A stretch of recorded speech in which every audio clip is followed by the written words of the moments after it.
Hello అండి. నేను మీ జోయ్ సందాన్ని. ఈరోజు ఎంతో టేస్టీగా ఉండే సొరకాయ ఎండి మెత్తల కర్రీ ఎలా చేయాలో చూపించేస్తాను వచ్చేసేయండి. ముందుగా మెత్తలని నేను చూపిస్తున్న విధంగా క్లీన్ చేసేసుకోవాలండి. తర్వాత సొరకాయ ముక్కలు కూడా కట్ చేసేసి పక్కనుంచేసుకోవాలి.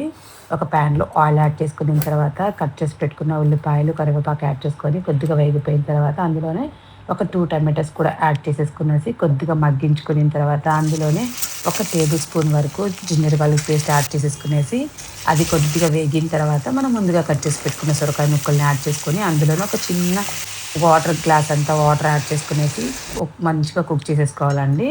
ఈ మెత్తల్ని క్లీన్ చేసి పెట్టేసుకునేసి, మెత్తల్ని కూడా అందులో యాడ్ చేసేసుకునేసి, మీ టేస్ట్‌కి సరిపడంత సాల్ట్, మిర్చి పౌడరు, పసుపు, గరం మసాలా, కొబ్బరి పౌడరు, ధనియా పౌడర్ వీటిలన్నిటిని యాడ్ చేసేసుకునేసి, ఆయిల్ రిలీజ్ అయ్యేంత వరకు మనం కుక్ చేసేసుకొని, దించే ముందు మనం కొత్తిమీర యాడ్ చేసి దింపేసుకుంటే ఎంతో టేస్టీగా ఉండే సొరకాయ ఎండి మెత్తల కర్రీ రెడీ అయిపోతుందండి. ఈ రెసిపీ తప్పకుండా ట్రై చేయండి. చాలా టేస్టీగా ఉంటుంది.